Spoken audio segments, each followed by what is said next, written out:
Yahoo minasan, welcome back again with Mr. di sini. Ngelihat bagaimana sedikit momen dari bajak laut Kit yang diperlihatkan sudah dekat dengan Pulau Elbaf, rasanya kita semakin dibuat bertanya-tanya saja sama kehadiran sosok dari Jaguar di Saul. Karena selain teka-teki tentang diri yang sempat dianggap sudah mati, namun Saul juga masih kembali bisa dibilang relevan pada era saat ini. Soalnya, Killer sendiri sempat membicarakan tentang sesosok orang yang memiliki bekas luka bakar, yang mana menemukan orang itu bisa ngebuat mereka mengambil bagian dalam perang habis-habisan untuk mendapatkan One Piece. Ya, dari seluruh teka-teki yang ada, harusnya sosok pria dengan luka bakar yang dimaksud oleh Killer dan Kid gak jauh dari sosok bernama Jaguar di Saul yang ternyata bisa kembali dengan selamat, guys. Setelah kita ketahui dirinya harusnya berhasil dikalahkan oleh Aokiji di kala Pulau Ohara coba di bumi hanguskan. Hal yang sangat menarik kalau kita hubungkan dengan kekalahan dari mantan Yonko Big Mom yang salah satunya berkat Kid, yang mana kalau berita ini sampai ke telinga para raksasa, harusnya mereka menyambut Kid dengan sangat baik. Lantaran kita tahu ya, para raksasa dengan Big Mom memiliki sejarah yang sangat kurang baik. Makanya mengingat kemungkinan itu masih sangat terbuka, rasanya menjadi menarik untuk ditunggu. Apa sebenarnya maksud dari bajak laut Kid yang bilang mereka akan bisa ikut bagian dalam perang habis-habisan dalam pencarian harta One Piece kalau aja mereka bisa bertemu dengan sosok pria dengan luka bakar?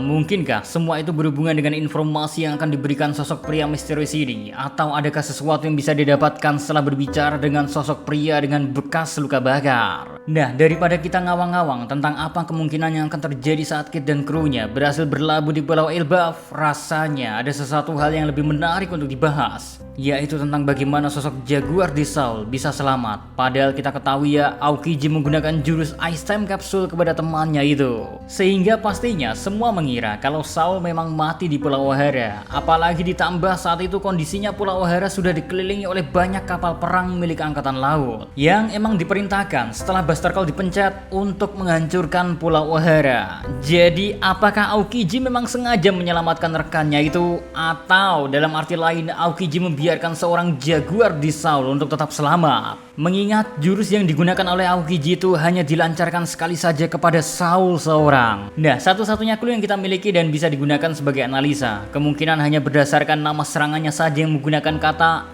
Ice Time Capsule. BTW ada hujan ya, jadi agak shadow backgroundnya lah.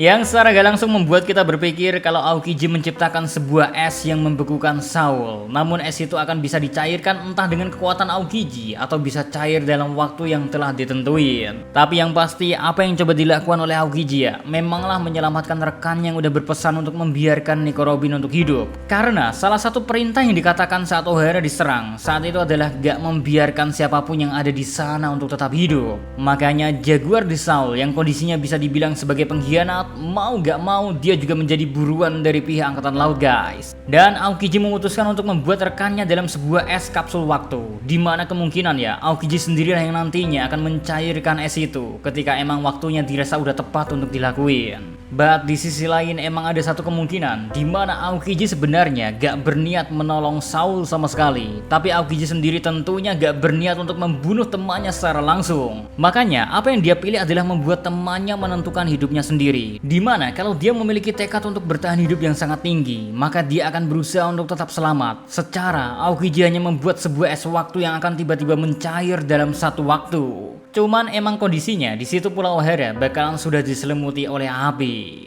Satu hal yang bisa mendukung perbuatan Aokiji yang membiarkan Saul untuk menentukan nasibnya sendiri adalah bagaimana setelah kejadian di Pulau Ohara, Aokiji sendiri merubah cara pandangnya tentang keadilan, yang mana asalnya dia menganut paham burning justice, perlahan-lahan dirinya lebih cocok dengan apa yang disebut sebagai lazy justice. Dan pada akhirnya memang masih belum bisa kita ketahui saat ini apa sebenarnya yang Aokiji coba lakukan di momen itu, guys. Apakah Aokiji mencoba untuk menyelamatkan temannya atau malahan dia memilih untuk membiarkannya saja? Tapi satu hal yang pasti, dengan menggunakan serangan Ice Time Capsule, setidaknya Saul saat itu dianggap sudah berhasil dikalahkan oleh para prajurit Angkatan Laut lainnya. Jadinya esnya pun bisa mencair berkat kobaran api yang diciptakan oleh Buster Call. Hal itulah yang membuat Saul masih bisa bertahan hidup meski mungkin kondisinya saat ini Saul memiliki banyak sekali bekas luka bakar di sekujur tubuhnya. Ya, setidaknya pastinya bagian tubuh dari Saul pasti terkena luka bakar karena es yang menyelimuti tubuhnya gak mungkin tiba-tiba mencair secara bersamaan. Makanya dari momen itu juga mengapa banyak orang langsung menghubungkan apa yang dikatakan oleh Killer dan Kid tentang sosok pria misterius dengan luka bakar bakar adalah jaguar di Saul seorang? Well, satu hal yang seharusnya kita pahami dari kejadian atau kisah Aokiji dengan Saul ini, kemungkinan meski kita belum mengetahui dengan pasti motif dari serangan Aokiji kepada Saul itu, tapi tentunya aja ya Aokiji gak akan menyangka kalau Saul akan melakukan apa yang kita ketahui saat ini. Dimana ternyata para komplotan raksasa yang melihat harta dari Pulau O'Hare berada di tengah-tengah danau. Di sana mereka mengetahui betapa berharga dan susah payahnya para ilmuwan dan arkeolog yang berkumpul di O'Hare untuk menemukan semua catatan dan penelitian itu.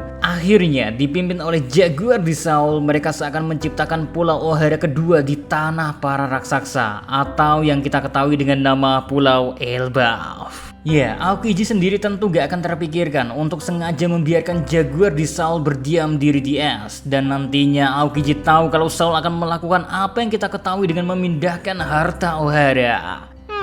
Menarik sekali memang bagaimana Oda Sensei bisa menghubungkan apa yang udah terjadi jauh sekali di masa lalu dan tiba-tiba aja kembali terhubung di masa sekarang. Sehingga kita saat ini dibuat kebingungan dengan apa yang sebenarnya terjadi selama ini dan bagaimana orang yang kita sangka udah mati tersebut ternyata masihlah hidup. So, kira-kira kalau emang Saul akan menyambut dengan hangat kedatangan dari Bajak Laut Kid, hal apakah yang akan dia berikan atau informasi semacam apa yang Saul miliki? Hingga ngebuat seorang killer bisa dengan pedenya bilang kalau mereka akan bisa ambil bagian dalam perang habis-habisan untuk mencari harta One Piece peninggalan sang mantan Raja Bajak Laut Goldie Roger. So, menarik untuk ditunggu peran apa yang akan dimainkan oleh Bajak Laut Kid ke depannya. Apalagi sudah dikonfirmasi ya secara gak langsung kalau emang bakalan ada sebuah perang besar dalam waktu dekat. Yang mana pemenang dari perang itu tentunya memiliki kesempatan untuk mendapatkan One Piece jauh lebih besar dari para pesaing lainnya. Oke, kayaknya cukup segitu aja dulu buat konten kali ini guys. See you again next time. Adios di Karamelo. Stay safe everyone. Salam Animania.